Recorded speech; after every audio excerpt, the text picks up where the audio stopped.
أعوذ بالله من الشيطان الرجيم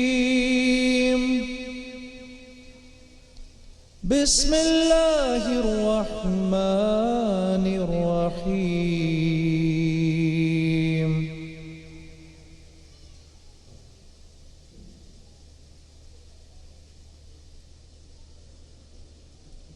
في جنات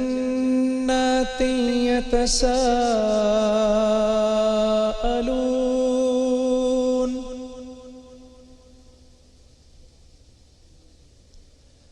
عن المجرمين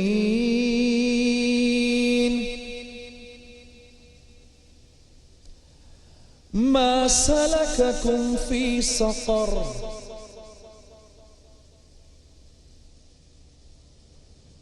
قالوا لم نك من المصلين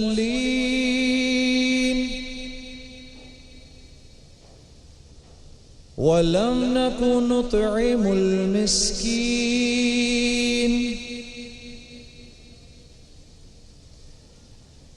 وكنا نخوض مع الخائضين.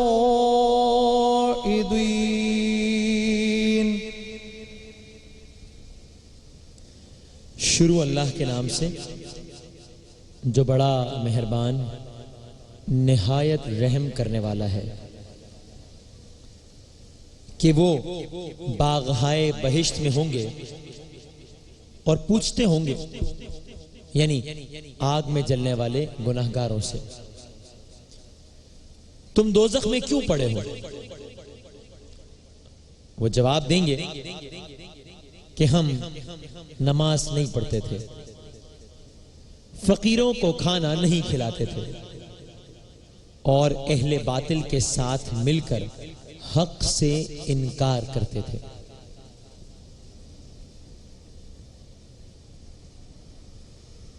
وَكُنَّا نُكَذِّبُ بِيَوْمِ الدِّينِ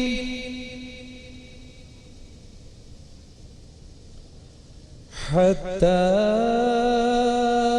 أَتَانَا الْيَقِينُ.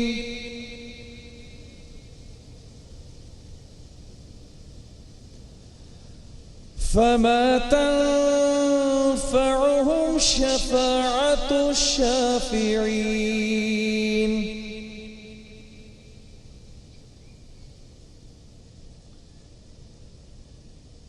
فما لهم عن التذكرة معرضين.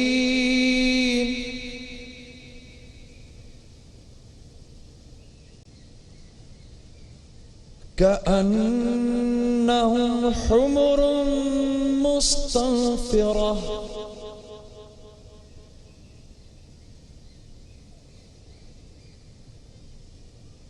فرت من قسورة. اور روز جزا کو چھٹلاتے تھے یہاں تک کہ ہمیں موت آ گئی. تو اس حال میں سفارش کرنے والوں کی سفارش ان کے حق میں کچھ فائدہ نہ دے گی. ان کو کیا ہوا ہے کہ نصیحت سے روگرداں ہو رہے ہیں؟ گویا گدھے ہیں کہ بدک جاتے ہیں، یعنی شیر سے ڈر کر بھاگ جاتے ہیں.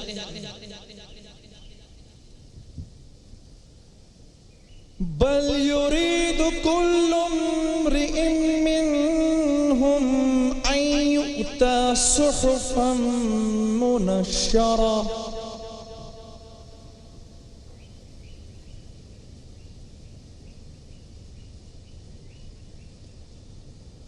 كلا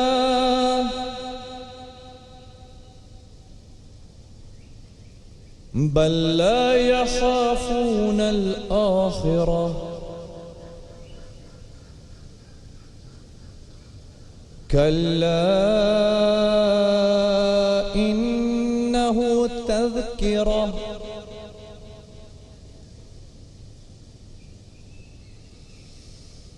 فمن شاء ذكره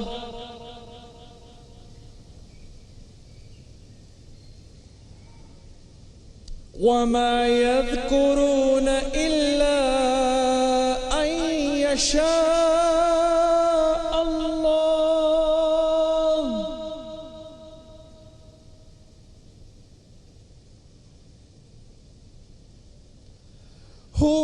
أهل التقوى وأهل المغفرة. اصل یہ ہے کہ ان میں سے ہر شخص یہ چاہتا ہے کہ اس کے پاس کھلی ہوئی کتاب آئے. ایسا ہرگز نہیں ہوگا. حقیقت یہ ہے کہ ان کو آخرت کا خوف ہی نہیں. کچھ شک نہیں کہ یہ نصیحت ہے. تو جو چاہے اسے یاد رکھے، اور یاد بھی تبھی رکھیں گے جب اللہ چاہے. وہی ڈرانے کے لائق، وہی بخشش کا مالک. صدق اللہ العظیم.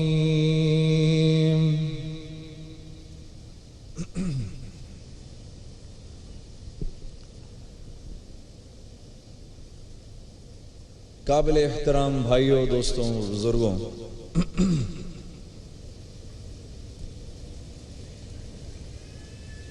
دنیا کے اندر انسان حقوق کی ادائیگی کے لیے آیا ہے. کبھی تو یہ حقوق اللہ کی طرف سے ہیں اور کبھی یہ حقوق انسانوں کی طرف سے ہیں. اور جو ان حقوق کی ادائیگی کے لیے دنیا میں کوشاں رہے گا، اگر اس سے ان حقوق کی ادائیگی میں کوتاہی بھی ہوگی تو اللہ کی ذات بڑی غفور الرحیم ہے. اللہ رب العزت اس کو معاف فرما دیں گے. لیکن شرط یہ ہے کہ آدمی کوشاں رہے، کوشش کرتا رہے، بغاوت نہ کرے. تو اللہ کے ہاں مغفرت کے دروازے کھلے ہوئے ہیں. معافی ہی معافی ہے. لیکن ان آیات میں جو ابھی آپ کے سامنے تلاوت کی گئیں، اللہ رب العزت پہلے تو ان کا ذکر فرماتے ہیں جو جنت میں داخل کر دیے جائیں گے. وہ جنت کی نعمتوں میں بیٹھے ہوں گے.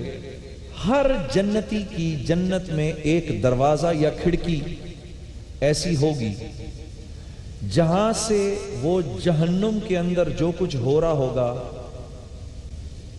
اس منظر کو دیکھ رہا ہوگا. تو جو جہنم میں جہنمی ہوں گے یہ ان سے سوال کرے گا ما سلککم فی سقر، تم کو اس مصیبت میں کیوں ڈالا گیا؟ تمہیں اس جہنم میں ڈالا کیوں گیا؟ تم یہاں کیوں گئے؟ تو وہ کچھ جواب دیں گے. وہ جواب میں آپ کے سامنے ابھی عرض کرتا ہوں. وہ کہیں گے قالوا لم نکو من المصلین. سب سے پہلے وہ یہ کہیں گے ہم نماز نہیں پڑھتے تھے یا نماز کا انکار کرتے تھے. پھر وہ کہیں گے ہم نے کبھی اس بات کو ضروری جانا ہی نہیں کہ اپنے مال کو یتامہ پر خرچ کریں، مساکین پر خرچ کریں. کبھی کسی کو ایک وقت کا ہم نے کھانا بھی نہیں کھلایا. جو مال تھا اپنے ہی اوپر خرچ کیا.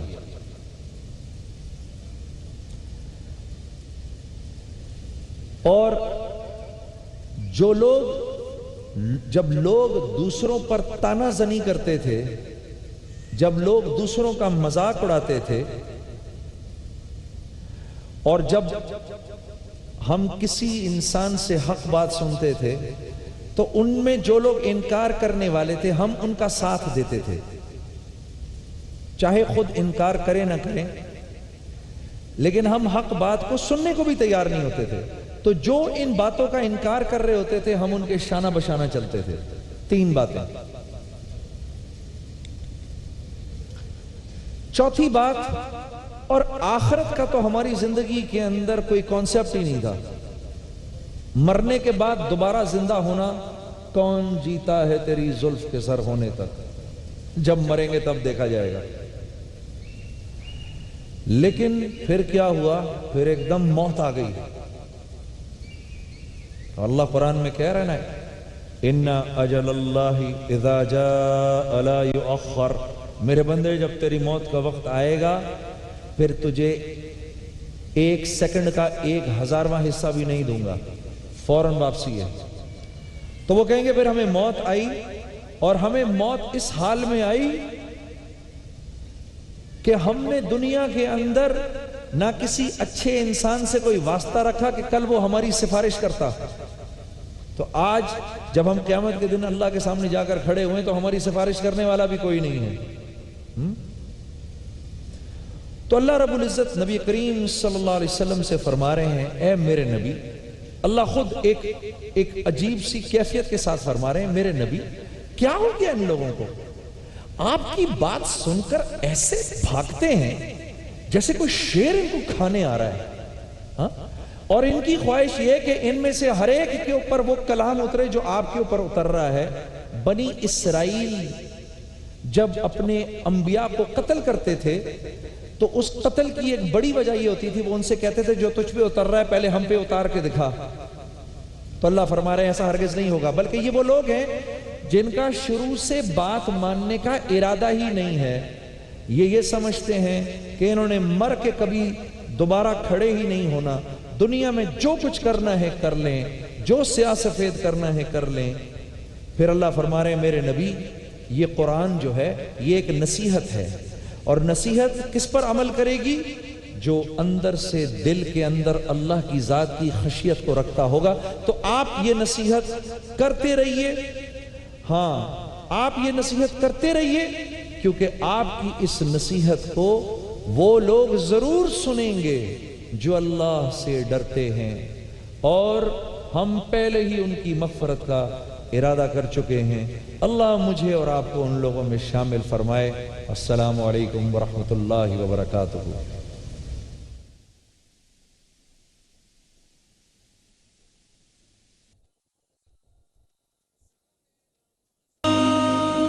بن کے رحمت یہ پھر چھا گیا، کیسے تجھ سے کروں سامنا، گر رہا ہوں ذرا تھا. عزیز دوستو یہ بات یاد رکھیے گا، قرآن شفا ہے، قرآن شفا ہے. یہ بات میرے مصطفیٰ نے بھی کہی ہے اور یہ میرے اللہ کا بھی حکم ہے، قرآن شفا ہے. اب بات یہ ہے کہ اللہ رب العزت کا بول تو سچا ہے، نبی کا بول تو سچا ہے، یقین کیوں نہیں آ رہا؟ کیونکہ اپنا یقین اپنا ایمان کمزور ہے. تو ہمیشہ اپنے آپ کو یہ بتاتے رہنا کہ اللہ رب العزت کی بات سچی ہے، میرے یقین میں کمزوری ہے. اور ایک حدیث قدسی میں آتا ہے کہ اللہ رب العزت فرماتے ہیں میں اپنے بندے کے لیے ویسا ہی ہو جاتا ہوں جیسا وہ میرے بارے میں گمان کرتا ہے. صحابہ کی دعائیں کیوں قبول ہوتی تھیں؟ ایمان کے اس درجے پر تھے، انہیں اس بات کا یقین ہی نہیں آتا تھا کہ ہاتھ اٹھائیں گے تو ہاتھ خالی آ جائیں گے واپس. انہیں یقین ہی نہیں آتا تھا، یہ بات ان کی سمجھ میں نہیں. ابو درداء رضی اللہ تعالی عنہ کے پاس ایک آدمی آیا، کہا حضرت وہ آپ کے گھر کو آگ لگ گئی. آپ نے کہا نہیں لگی. تھوڑی دیر بعد دوسرا آ گیا، حضرت آپ کا گھر جل رہا ہے. کہا نہیں جل رہا. تیسرے نے آ گیا، حضرت آپ کا گھر جل رہا ہے. کہا نہیں جل سکتا. چوتھے نے کہا ابو درداء آگ آپ کے گھر تک آئی تھی، شرارے آئے تھے، آپ کے گھر سے پہلے بجھ گئے. کہا مجھے پکا یقین تھا، کیونکہ میں صبح وہ دعا پڑھ کر آیا تھا، اللہم انت ربی لا الہ الا انت علیک توکلت، یہ دعا پڑھ کر آیا تھا. اور مجھے نبی کریم صلی اللہ علیہ وسلم سے میں نے یہ بات سنی تھی کہ آپ نے فرمایا کہ جو یہ دعا صبح کو پڑھ لے گا اللہ رب العزت اگلے دن تک اس کے جان مال کی حفاظت کریں گے. کیونکہ میں یہ دعا پڑھ کے آیا تھا، مجھے یقین تھا. یقین اتنا پکا کہ ایک آدمی آ کر کہہ رہا ہے آپ کا گھر جل گیا. کہا نہیں جلا. تو بات یہ ہے کہ اللہ اور اس کے رسول کی بات سچی ہے، ہمارے یقین کمزور ہے. ہاں، اور یقین ٹھیک ہوتا ہے ماحول میں بیٹھ کر. اللہ والوں کے ماحول میں بیٹھو، اللہ کی ذات سے یقین بننا شروع ہو جاتا ہے. اعجاز بھائی لڑکانہ سے کہتے ہیں کاروبار میں مسلسل خسارہ ہو رہا ہے، سمجھ نہیں آتا کیا کروں. یا نافع 100 دفعہ کسی بھی نماز کے بعد پڑھیں، اللہ آپ کے کاروبار میں برکت دیں گے. اور بھائی نعمان صاحب پشاور سے لکھتے ہیں میرے شوہر اچھا بہن نے اپنا سر نیم لکھا ہے، مسز نعمان نے، میرے شوہر کا انتقال ہو گیا ہے، میرے شوہر کی پینشن جو میرا حق ہے ابھی تک بحال نہیں ہوئی، سرکاری دفاتر کے چکر لگا لگا کے تھک گئی ہوں، کوئی وظیفہ بتائیے. میری بہن کسی بھی نماز کے بعد 1 دفعہ 100 دفعہ یا مغنی اے بے پرواہ، یا مغنی پڑھیے، اللہ رب العزت آپ کے اس معاملے کو حل فرمائیں گے۔ اکبر بھائی ملتان سے لکھتے ہیں، میں خاندانی اعتبار سے مسلمان گھرانے میں پیدا ہوا، لیکن عملاً دین سے دور رہا۔ دنیا کی ہر نعمت ہے پر اطمینان نہیں۔ کوئی وظیفہ بتا دیں۔ واہ، یہ کیسے ہو سکتا ہے کہ زندگی تو نافرمانی میں گزرے اور قلب میں سکون ہو؟ کیا یہ ہو سکتا ہے؟ یہ تو کبھی نہیں ہو سکتا۔ سورج مشرق کے بجائے مغرب سے نکل سکتا ہے، لیکن میرے اللہ کو چھوڑ کر اطمینان کیسے مل سکتا ہے؟ یہ تو میرے رب کا چیلنج ہے۔ اللہ چیلنج ہے سب کو، بذکر اللہ تطمئن القلوب۔ جب تک ہم سے یاری نہیں لگاؤ گے، سکون چین اطمینان دل کا تمہیں نہیں مل سکتا۔ ہاں، تو اس کے لیے سورہ مائدہ کی یہ 83 نمبر آیت ہے، ربنا آمنا فاکتبنا مع الشاہدین۔ ہر نماز کے بعد اکبر بھائی اس کو پڑھ کے دعا فرمائیے، اللہ آپ کے دل کو سکون چین اطمینان دے گا۔ اور اللہ والوں کی مجلس میں جا کر بیٹھو، علماء سے دوستی لگاؤ تاکہ زندگی میں تبدیلی آئے، ورنہ یہ پریشانی بڑھتی رہے گی، اور خدا نہ کرے اللہ نہ کرے اگر پکڑ آ گئی پھر بہت دیر ہو جائے گی۔ ہاں، پھر راشد بھائی اسلام آباد سے لکھتے ہیں، گزشتہ کئی سالوں سے مسلسل آزمائشوں کا شکار ہوں، بعض دفعہ صبر کا دامن ہاتھ سے چھوٹنے لگتا ہے، کوئی وظیفہ بتا دیجئے۔ سورہ اعراف کی یہ 126 نمبر آیت ہے، ربنا افرغ علینا صبرا وتوفنا مسلمین۔ ہر نماز کے بعد ایک بار پڑھ کے دعا فرمائیے، اللہ رب العزت آپ کو ان آزمائشوں سے ضرور در ضرور نکالے گا، لیکن میں نے شرط بتائی ہے پکے یقین کے ساتھ کہ میرا اللہ سن رہا ہے اور مجھے اس تکلیف سے نجات ضرور دلائے گا۔ آج ہمارے 26واں روزہ اور رمضان ہے کہ جائے جا رہا ہے۔ اللہ رب العزت اس مہمان کا صحیح طریقے سے اس کی میزبانی کی توفیق عطا فرمائے۔ ہاں بھائی وسیم۔ سبحان اللہ سبحان اللہ سبحان اللہ سبحان اللہ سبحان اللہ سبحان اللہ سبحان اللہ سبحان اللہ۔ اج سکھ متراں دی ودیری کیوں دلڑے اداس گنیری لو لو وچ شوق چنگیری لو لو وچ شوق چنگیری اج نینا لایا کیوں جڑیا سبحان اللہ سبحان اللہ سبحان اللہ سبحان اللہ سبحان اللہ سبحان اللہ سبحان اللہ سبحان اللہ سبحان اللہ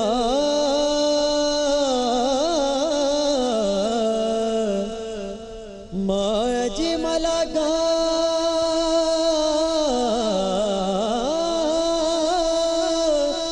مایا حسن ما اکمل سبحان اللہ ما اجمل ما حسن ما اکمل کتے میرے علی کتے تیری ثنا کتے میرے علی کتے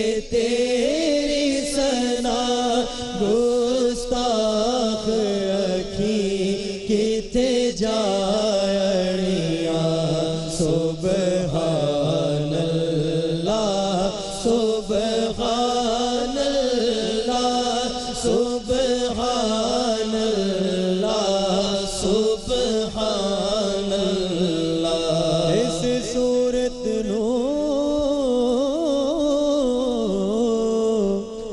میں جانا گا جانا گا کہ جان جانا گا اس صورت نو میں جانا گا جانا گا کہ جان جہانا کا سچے آقا تیرے بدی میں شانہ کا سچے آقا تیرے بدی میں شانہ کا جس شان تو شانہ سب بنیا سبحان اللہ سبحان اللہ سبحان اللہ سبحان اللہ مکھ چندر بدے شاسانیے مت چمکے لاٹ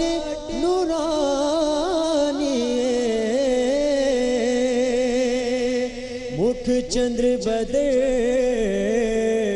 شاشانیے مت چمکے لاٹ نورانیے کالی زلف اک مستانیے مغمور اکھی ہن مد بھریاں سبحان اللہ سبحان اللہ سبحان اللہ سبحان اللہ ماشاءاللہ ماشاءاللہ ماشاءاللہ اہلاً و سہلاً ذوالفقار بھائی السلام علیکم ورحمۃ اللہ وبرکاتہ کہ عجب رنگ پر ہے بہار مدینہ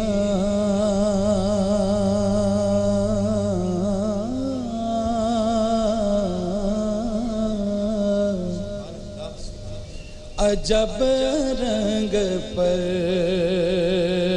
ہے بہار مدینہ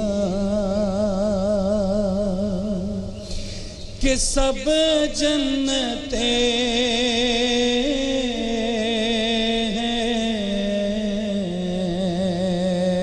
ہیں نثار مدینہ تو لو مدینے کی تجلی سے لگائے ہوئے ہیں لو مدینے کی تجلی سے لگائے ہوئے ہیں لو مدینے کی تجلی سے لگائے ہوئے ہیں لو مدینے کی لو مدینے کی تجلی سے لگائے ہوئے ہیں دل کو ہم مطلع انوار بنائے ہوئے ہیں دل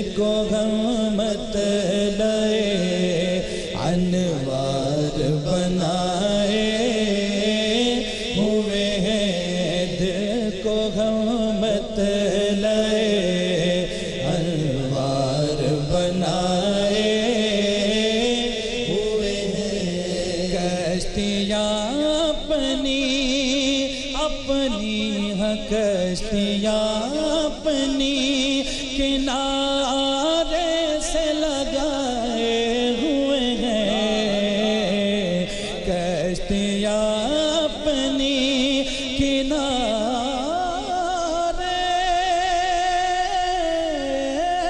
سے لگائے ہوئے ہیں کشتیاں اپنی کنارے سے لگائے ہوئے ہیں کیا وہ ڈوبے جو محمد کے ترائے ہوئے ہیں کیا وہ ڈوبے جو محمد کے ترائے ہوئے ہیں ڈوب سکتی نہیں طوفان کی طغیانی میں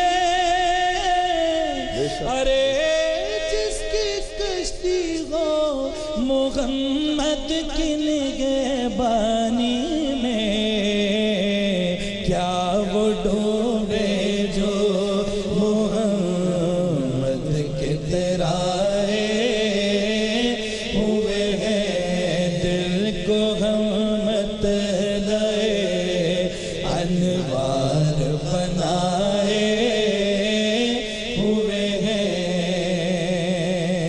شعر دیکھئے حاضر و ناظر و نور و بشر و غیب کو چھوڑ حاضر و ناظر و نور و بشر و غیب کو چھوڑ شکر کر وہ تیرے عیبوں کو چھپائے ہوئے ہیں شکر کر وہ تیرے عیبوں کو چھپائے ہوئے ہیں اور کیوں نہ پلڑا تیرے اعمال کا باری نصیب کیوں نہ پلڑا تیرے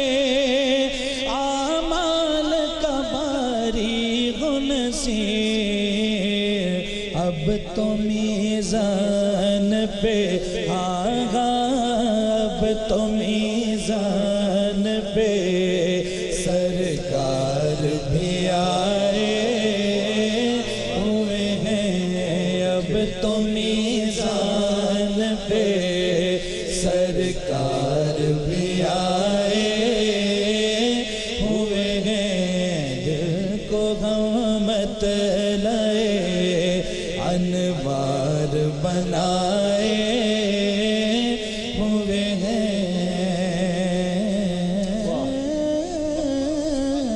سبحان اللہ سبحان اللہ سبحان اللہ واہ اب تو میزان پر سرکار بھی آئے ہوئے ہیں تو وزن کیوں نہ بڑھے نامہ اعمال کا بے شک سبحان اللہ ایسے ہی ہوگا انشاءاللہ ویسے تو میرا دل کر رہا ہے کہ آپ سے وہ سنوں جو میری اپنی بہت پسندیدہ ہے لیکن کل آپ سے ایک کلام آپ کا بڑا مشہور کلام نہیں سنا پہلے وہ سن لیتے ہیں اس کے بعد آخر کے اندر پھر مزے لیں گے پھر مزے سے آپ سے وہ میں اپنا پسندیدہ کلام سنوں گا انشاءاللہ میں چاہوں گا اکثر جب بھی میں نے پڑھا ہے یہاں جتنے لوگ موجود ہیں خواتین حضرات جتنے آڈینس ہیں وہ مل کر اس کلام کو پڑھا کرتے ہیں تو میری خواہش ہے کہ آج بھی آپ تمام احباب اس کو مل کر پڑھیں کہ در نبی پر پڑا رہوں گا پڑھیں گے رہنے سے کعب ہوگا پڑھیے در نبی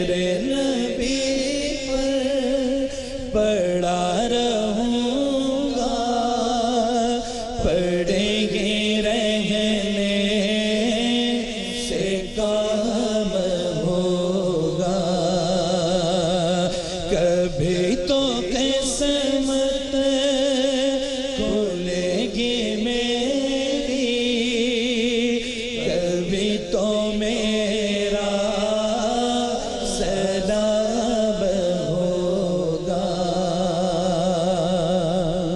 محمود بھائی شعر دیکھیں، کیے گی جاؤں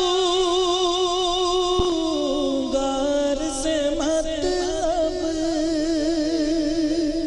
مانگنے کا ڈھنگ سکھا دیا ہمیں شاعر نے، کیے گی جاؤں گار سے مطلب، ملے گا جب تک نہ دل کا مطلب،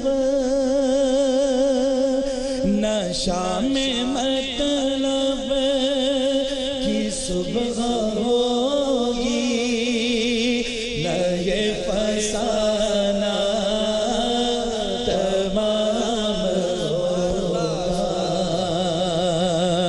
نہ شام مطلب کی صبح ہوگی، نہ یہ فسانہ تمام ہوگا۔ در نبی پر پڑا رہوں گا، پڑے گے رہنے سے کام ہوگا۔ اسی طوا پہ جی رہا ہوں، یہی تمنا جلا رہی ہے، اسی طوا پہ جی رہا ہوں، یہی تمنا جلا رہی ہے، نگاہ لطف و کرم نہ ہوگی تو مجھ کو جینا حرام ہوگا، نگاہ لطف و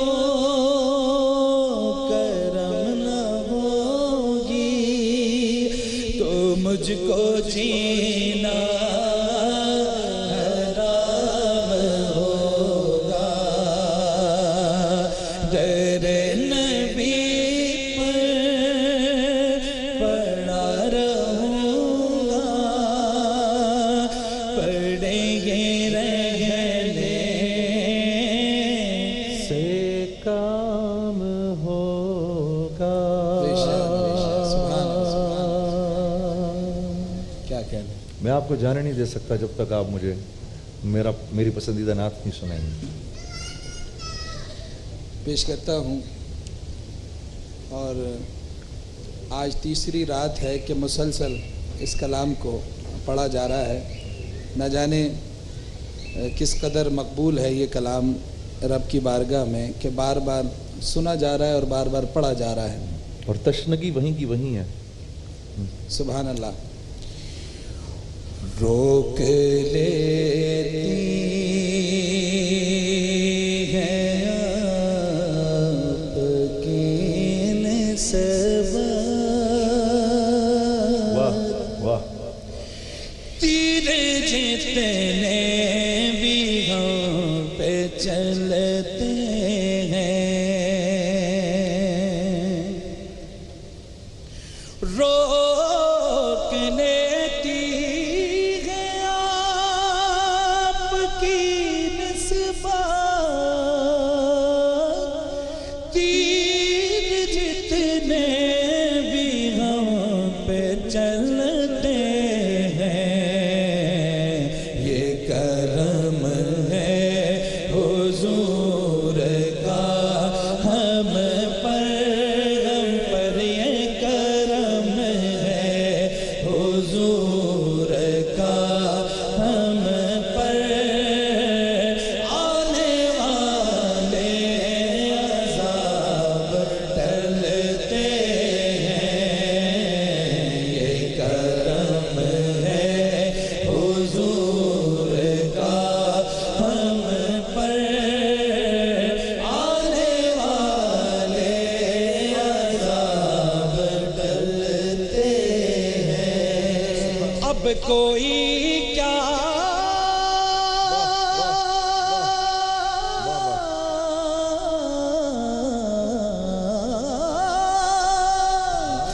اب کوئی کیا ہمیں گرائے گا، ہر سہارا گلے لگائے گا، ہم نے خود کو گرا دیا ہے وہاں، ہم نے خود کو گرا دیا ہے وہاں، گرنے والے جہاں سنبھلتے ہیں، یہ کرم ہے حضور کا ہم پر، آنے والے عذاب ٹلتے ہیں، اپنی اوقات صرف اتنی ہے، کچھ نہیں بات صرف اتنی ہے، قلب ٹکڑوں پہ ان کے پلتے تھے، قلب ٹکڑوں پہ ان کے پلتے